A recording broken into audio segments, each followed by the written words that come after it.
Hola, buenas noches. Siempre es un gusto saludarles.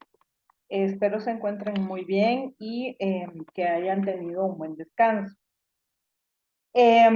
Como recordarán, en la plataforma se asignó una lectura que les va a servir a ustedes, ¿verdad? Ahí sí que como parte de su formación, pero en ese sentido también va a servir de insumo para lo que va a ser su segundo examen parcial, que de acuerdo al calendario está para la primera semana de octubre.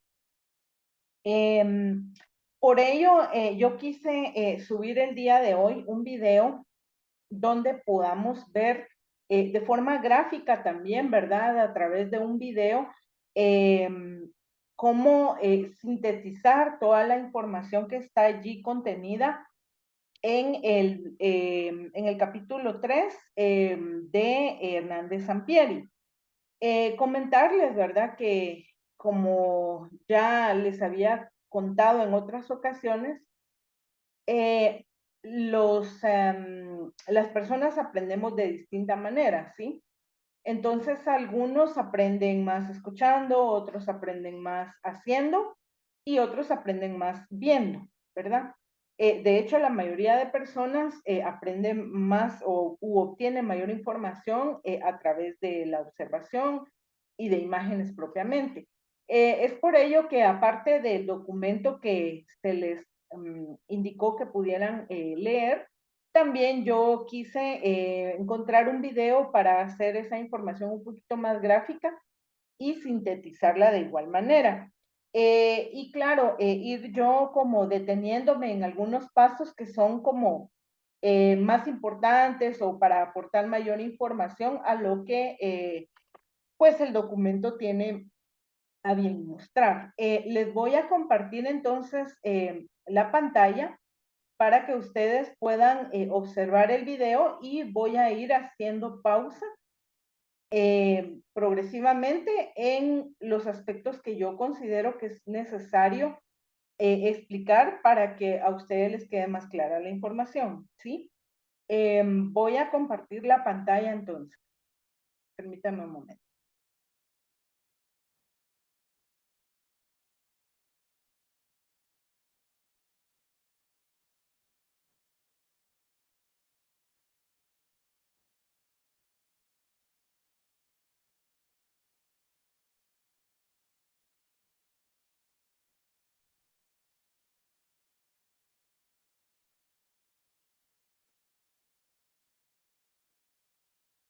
Ocasión de una de las fases más importantes que se dan en el proceso de investigación. Podríamos decir que es la segunda fase más relevante, puesto que implica que el estudiante ya haya seleccionado su tema de investigación. Pues la primera fase es la selección del tema de investigación, a partir de lo cual el estudiante hace una consulta breve de ciertos temas de su interés y de acuerdo al pregrado o a la carrera en la que esté inscrita. Digamos que esa es la primera fase de discernimiento o de escogencia. La selección del tema de investigación está eminentemente relacionado con el pregrado o la carrera que el estudiante estudia, y después de este proceso pues viene en la asignatura de metodología de la investigación una apertura de ciertos temas disciplinares que el profesor le abre y que tienen dos áreas de desempeño, digamos la primera en relación a lo que la metodología habla y la segunda en relación al tema de investigación, que es lo que se denomina el tema disciplinar, es decir, puntualmente lo que el estudiante desarrolla en el ámbito de su carrera de ingeniería, administración o de relaciones internacionales. Primero, la selección del tema de investigación, que es una tarea que se lleva a cabo con el docente, con los intereses del estudiante, con la problemática actual de la humanidad. Entonces, en el área económica hay unos temas de la agenda global, en el ámbito de las relaciones internacionales hay unos temas de la agenda global, en el ámbito de las ingenierías hay unos temas de diseño, de aprovechamiento de recursos que los ingenieros tienen que conocer. Entonces esa es la primera fase. Después de tener seleccionado el tema de investigación, ese tema se tiene que concretar o sistematizar en un título. El título, digamos, es la primera concreción de mis intereses investigativos. Lo primero que hago es que yo todos esos intereses que quiero, sobre los que quiero indagar, los convierto en un título, en un enunciado. El enunciado pues debe incluir entonces esa temática, esas variables sobre las que quiero investigar. Pongamos un ejemplo. En la actualidad el tema de la guerra comercial entre Estados Unidos y China está dando mucho de qué hablar. Eso está referido a las relaciones internacionales y estoy hablando de las tensiones diplomáticas, y en el ámbito de la economía está relacionado con el libre comercio si hablo de la economía. Entonces, de acuerdo a mi ámbito de desempeño, relaciones internacionales o economía, por ejemplo, pues voy a fundamentar los autores que estructuran mi marco teórico y mi revisión de la literatura en esos dos grandes temas. Después de seleccionado el tema, de tener el enunciado, el título, pues ya hay una mejor abstracción de la problemática. Ya tengo unos conceptos, unas palabras que me van a llevar a esa búsqueda. ¿A qué búsqueda? A lo que se denomina la revisión de la literatura. Entonces, la revisión de la literatura es una revisión bibliográfica que se lleva a cabo en diferentes tipos de fuentes, a partir de la cual yo fundamento cómo voy a llevar a cabo teóricamente y metodológicamente mi investigación. Si en mi título hablé de las tensiones diplomáticas entre Estados Unidos y China por la guerra comercial, pues algunos de estos conceptos van a ser parte de esa primera revisión de la literatura. En términos generales, la revisión de la literatura es una consulta documental que se lleva a cabo de manera virtual en bases de datos, en periódicos, en revistas o de manera física en las diferentes bibliotecas que conocemos. Entonces, eso implica que el estudiante se desplaza a una biblioteca con unos listados de temas que tiene que investigar, con unos autores que tiene que investigar. Esta revisión consiste en una búsqueda mucho más exhaustiva de los materiales que van a fundamentar su propuesta teórica. Los materiales, los autores, las teorías, los conceptos que van a fundamentar lo que se denomina su marco teórico. Previo al marco teórico, al establecimiento del marco teórico, tenemos la revisión de la literatura. Esta revisión se hace, como lo dijimos, a partir de los enunciados, el título, los conceptos que se nombraron en el título, que denominamos variables de investigación, pues que veremos posteriormente. Esta revisión debe ser mucho más selectiva, es decir, mucho más específica. Cuando entro a un buscador como Google Académico, ya no pongo guerra comercial, sino pongo guerra comercial entre Estados Unidos y China en los últimos 20 días o 2 meses, y eso me conduce a una serie de documentos que son de 3 tipos diferentes. En primer lugar, artículos de opinión, periódicos, revistas, boletines del Banco de la República, de Fedesarrollo, boletines de Planeación Nacional, artículos de opinión del New York Times, de Revista Semana, de Revista Portafolio, y artículos de periódico donde se enuncia la noticia, o artículos de opinión como los editoriales de los periódicos, donde ya hay una tendencia crítica del hecho económico o del hecho diplomático que el estudiante puede tomar para sí, o a partir de lo cual construye su propia opinión. Entonces, la revisión de la literatura en un pregrado debe partir inicialmente por esa revisión exhaustiva de las variables en esa primera fase de artículos de periódico, artículos de opinión, artículos de revista, boletines, folletos, etc. En una segunda fase, la revisión de la literatura implica que se consulten las fuentes mucho más densas en artículos científicos.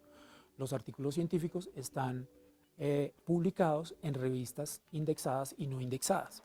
Si el estudiante quiere rigor a la hora de construir la revisión de su literatura, pues debe recurrir específicamente a revistas indexadas, es decir, las revistas que tienen una mejor categoría de indexación, o sea que son de mejor calidad.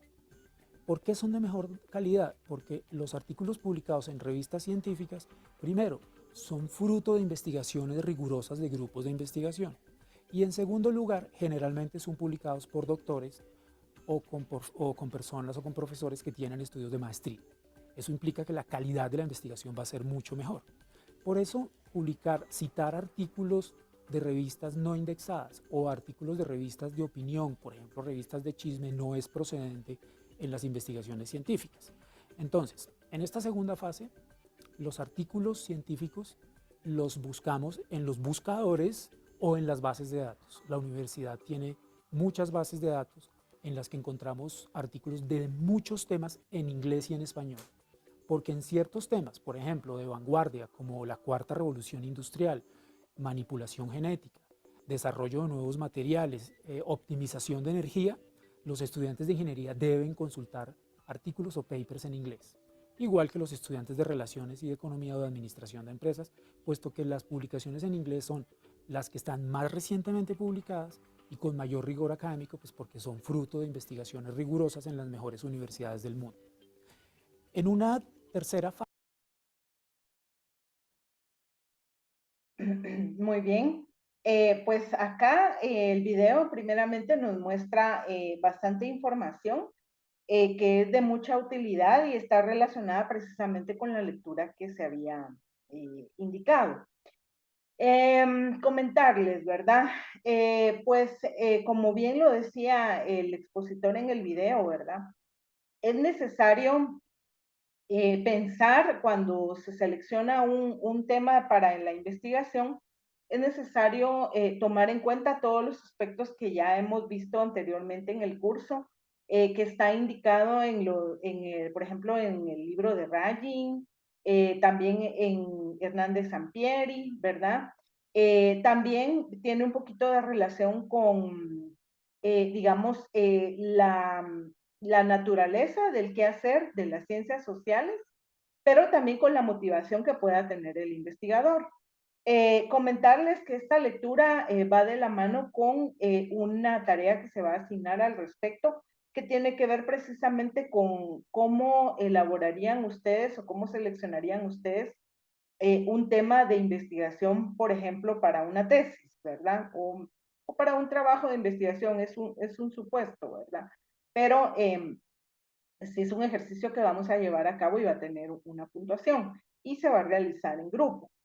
Pues les comentaba, ¿verdad? Que si bien lo explicaba el expositor, es necesario primero considerar la selección de un tema a partir de algo que sea relevante, ¿verdad? Para la carrera, ya sea de relaciones internacionales, de sociología o de política, puesto que ustedes ahorita aún están en lo que se conoce como área común de la escuela, ¿verdad? Allí en el video únicamente menciona relaciones internacionales, pero es como para poner un ejemplo, ¿verdad? Me parece que estaba bastante bien identificado y explicado el video y podía aportar mucho a lo que también indica Hernández Sampieri. Comentarles, ¿verdad? Ya en la práctica, porque esa es la idea, ¿verdad? Ir amarrando la parte teórica con lo práctico. En la práctica resulta que, por ejemplo, algún estudiante se interesa por determinado tema, lo primero que hacen en la escuela es, por ejemplo, revisar el catálogo de tesis que ya está subido en el CEDEC. La Escuela de Ciencia Política tiene su página web y allí me parece que hay cabal un apartado para el CEDEC. En el CEDEC, bueno, es que así estuvo en algún momento, ¿verdad? Ahorita con la pandemia y eso, no sé si sigue de esa manera, pero se los voy a indicar, ¿verdad? Por medio del chat. Y bueno, y si no, pues el CEDEC también tendrá quizás su propia página, ¿verdad? Entonces allí lo que uno hace es ingresar al catálogo virtual y uno puede hacer la búsqueda por autor, por tema, ¿verdad? O por palabras clave.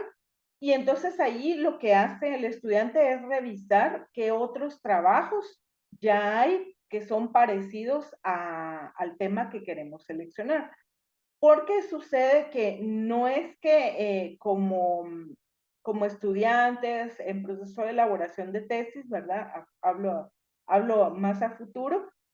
No quiere decir que vamos a investigar un tema totalmente nuevo o que es desconocido, del cual no hay ningún antecedente, no. Por muy novedosos que sean los temas, sí, por muy actuales que sean, por muy particulares que nos pudieran parecer, sí, créanme que ya hay estudios a nivel internacional, a nivel mundial, ¿verdad? Ya hay estudios sobre casi todos los temas en general, ¿verdad? Pero lo que sucede es que, digamos, el abordaje que se hace del tema, es decir, la particularidad o el segmento específico que se quiere investigar o que se quiere abordar en la investigación es lo que va a cambiar. Eso es lo que va a ser distinto de otras investigaciones, ¿sí? Entonces es por eso que el primer paso es precisamente, como bien lo decía el expositor, hacer una búsqueda general, mencionaba él, ¿verdad? En medios como la prensa, en artículos de opinión y así, ¿verdad? Pero comentarles que en el caso de, digamos, de la escuela, ya cuando los estudiantes están elaborando su tesis, ese paso como que se lo saltan un poquito porque al finalizar las 4 metodologías que les había comentado, ya ustedes tienen como suficientes insumos y ya tienen como mayores conocimientos para poder delimitar un tema adecuadamente y de una vez buscar consultar en la bibliografía que ya es más del tipo científico para nuestras carreras, ¿verdad? Las 3 carreras. Entonces, en la práctica lo que hacen es de una vez eso, ¿verdad? Ir al catálogo del CEDEC y buscar, ¿verdad? Todas las tesis que estén relacionadas o que tengan alguna información parecida a lo que queremos, al tema que nos proponemos investigar. Comentarles que también la escuela tiene el Instituto de Investigaciones Políticas y Sociales, el IPS,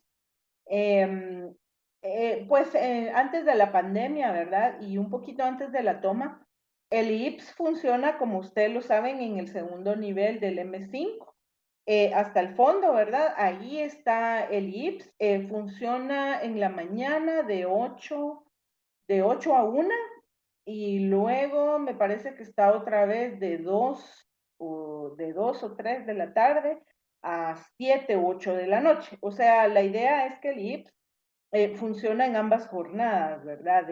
En el mismo tiempo que funcionan las clases en la escuela. En el IPS hay bastantes documentos que les pueden ser de mucha utilidad y dado que los investigadores que trabajan allí son investigadores propiamente, ¿verdad? Tienen formación, tienen experiencia y todo al respecto. Los artículos que ahí se producen, ¿verdad? O los artículos que ahí se promocionan, los libros que ahí se promocionan también son propiamente científicos, son catalogados científicos. Entonces, toda la información que ustedes puedan obtener de allí es valedera al momento de que ustedes seleccionen algo de allí para hacer su tesis o para llevar a cabo cualquier otro trabajo de investigación. Incluso el IPS, como ya les había comentado antes, produce una revista, la revista Política y Sociedad, y me parece que en algún momento, bueno, en mi caso, pues yo también fui auxiliar de investigación allí en el IPS, y pues en su momento la revista anteriormente pues era física únicamente, ¿verdad? Luego se empezó a digitalizar y a cargarla incluso en formato PDF en un apartado de la página de la Escuela de Ciencia Política. Sin embargo, pues ya con la pandemia y eso, ¿verdad? Y todas las situaciones que se han dado, no estoy muy segura si sigue produciendo más de un ejemplar, ¿verdad? Es decir, porque en algún momento se tuvo la intención de producir, por ejemplo, una que fuese enfocada a sociología, una ciencia política y en la otra relaciones internacionales. Sin embargo, por eso que les comentaba, ¿verdad? No estoy muy segura aún si funciona de esa manera o si se sigue produciendo un solo ejemplar por año, ¿verdad? Donde van temas de interés de las 3 carreras. Pero esa revista, a pesar de que no está indexada, sí créanme que tiene muchos insumos, tiene muchos artículos, ¿verdad? Para poder servir de base para sus investigaciones. También se ha venido desarrollando la idea de fomentar que los docentes tengan un apartado para escribir y promocionar sus artículos y también los estudiantes, ¿verdad? De las 3 carreras. Eso es algo que ellos aún seguían impulsando, ¿verdad? Antes de la pandemia y eso. Y bueno, y créanme que cuando más adelante, si alguien estuviese interesado, por ejemplo, en aplicar para una beca o algo, lo puede hacer, ¿verdad? Pero digamos, también una de las cosas que piden es que tengan como cierto conocimiento o que tengan algunos trabajos que, que hayan que hayan escrito, ¿verdad? Que hayan publicado algún artículo o alguna opinión, ¿verdad? En alguna revista Entonces, si en algún momento alguien estuviese interesado en publicar artículos o algún comentario o algo en la revista del IPS, eso estaría muy bien y les serviría a ustedes, como les digo, pensando que en algún momento quisiesen eh, tomarlo el tema de una beca y poder estudiar afuera. Que eso también lo ha estado haciendo el Departamento de Cooperación de la escuela, ha estado promocionando distintos tipos de becas, tanto para estudiantes como incluso algunas para docentes.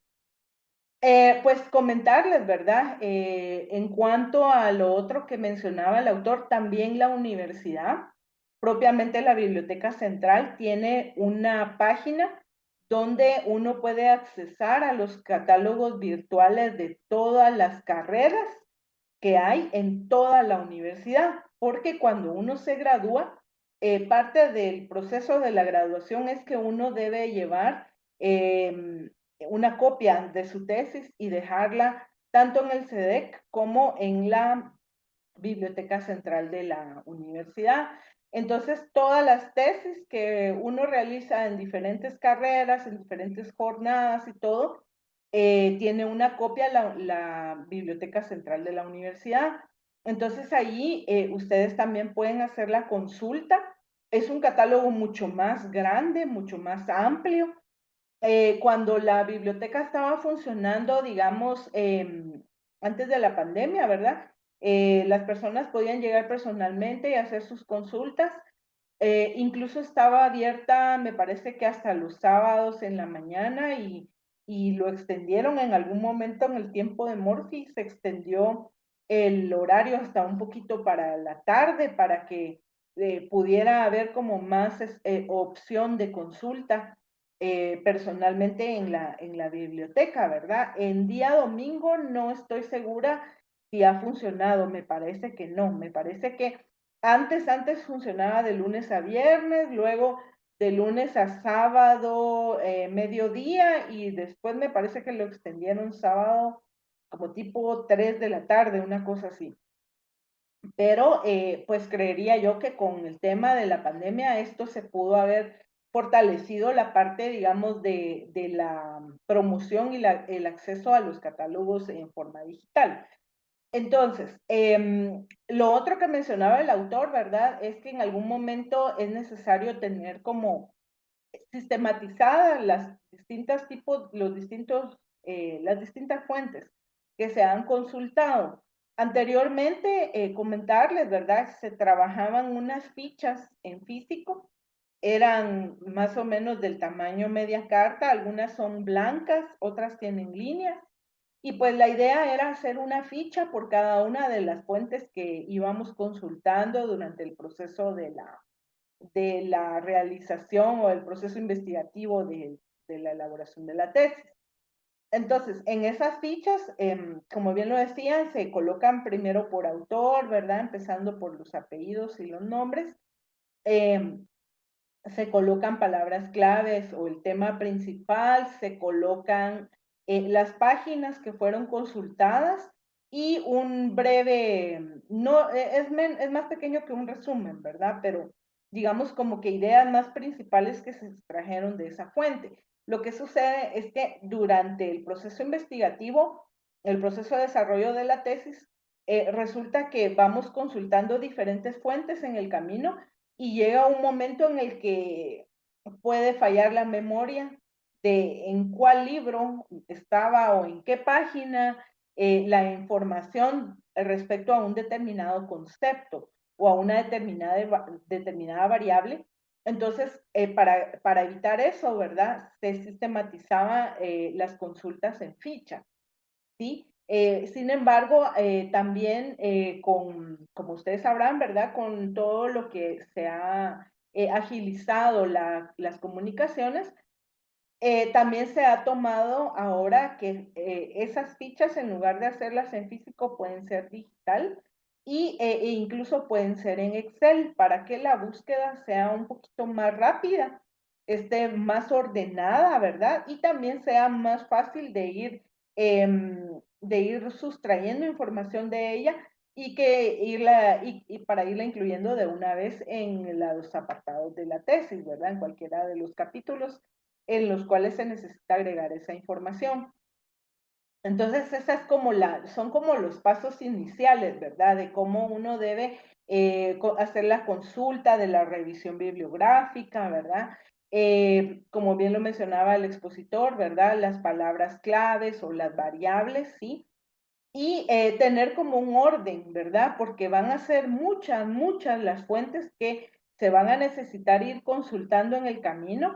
Algunas nos van a servir durante todo el proceso y, ¿verdad? Obviamente, ya en lo que es la tesis, el documento de la tesis propiamente, pero habrán otras que quizás en el camino nos damos cuenta que no nos van a servir, ¿verdad? O ya fueron irrelevantes o encontramos otras que estaban mejores o más apropiadas. Entonces, estas ya incluso se pueden descartar, ¿verdad? Algunas y se van agregando otras.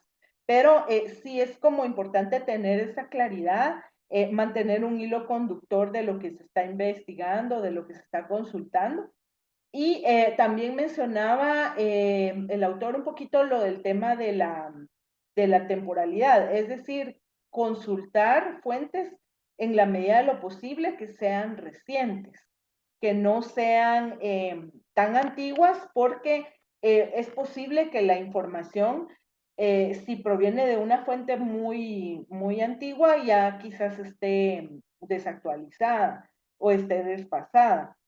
Y recordarles, ¿verdad? Que lo que sucede es que, digamos, hay ciertos requisitos que debe tener el objeto de nuestra investigación y bueno, entre ellos es pues que pueda aportar algo novedoso, ¿verdad? O sea, idealmente pues sería de que el producto final, ¿verdad? De la tesis pudiese aportar algo novedoso, en este caso al campo de las ciencias sociales, ¿verdad? Pero ya sea la sociología, la ciencia política, las relaciones internacionales, ¿verdad? Entonces, es por ello que se sugiere, ¿verdad? Que sean también fuentes novedosas. Comentarles que dentro del proceso investigativo, como bien lo habrán leído y como también se veía en el video, eh, pueden consultar fuentes físicas, es decir, libros propiamente, enciclopedias, ¿verdad? Así, eh, propiamente físicos, ¿verdad? De eso también la idea es sistematizar esas consultas también, claro, en un catálogo, en un archivo digital como pudiese ser Excel, ¿verdad? Y la mayoría ya últimamente prefieren consultar solo las fuentes propiamente digitales, es decir, ya no, muchos ya prefieren no consultar los libros en físico, sino hacer la búsqueda, como mencionaba también, ¿verdad? En el Google académico, por ejemplo, ¿verdad? Consultar ahí los libros, los artículos y las revistas indexadas también. Pues claro, ambas cosas son válidas, ¿sí? Claro que al momento de pasar esa información y que ya se constituye en la bibliografía del documento de una tesis, por ejemplo, en la parte de atrás, esa información debe ir, obviamente, apellidos primero, nombres después, ¿sí? Y debe llevar en la parte de la redacción, propiamente la parte, digamos, de estilo, se denomina sangría francesa, que es que la primera línea sobresale del resto. Pero eso lo van a ir viendo más adelante, ¿verdad? Y también se hacen dos apartados. En uno se pudiese colocar bibliografía propiamente y pueden hacer un subíndice, digámoslo así, dentro de la bibliografía que se denomine I-grafía. Entonces, en esa I-grafía se colocan los textos que se consultaron de forma digital, ¿verdad? Que se consultaron en la web. O sea que se hace como un apartado de cuáles fueron consultas físicas y cuáles fueron consultas digitales, ¿verdad? Pero como les comentaba, que también pues ya algunos prefieren ya no consultar nada físico. En el caso que todo fuese digital, pues entonces sí se denomina únicamente bibliografía y pues ahí van todas las consultas de todas las fuentes en orden alfabético, ¿verdad? Que se consultaron.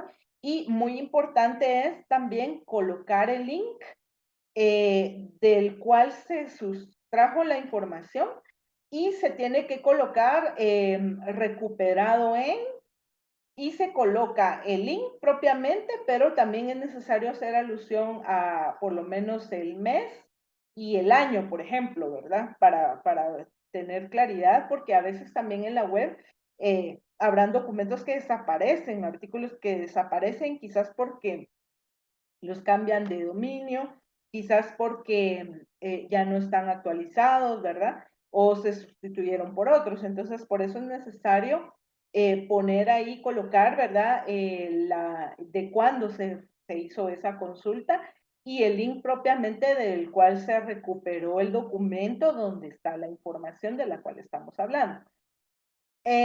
Pues eso sería como lo más relevante en esta primera parte del video. Voy a seguir compartiendo la segunda parte del video y nuevamente al final vuelvo a dar un poquito de retroalimentación de lo que allí se está viendo.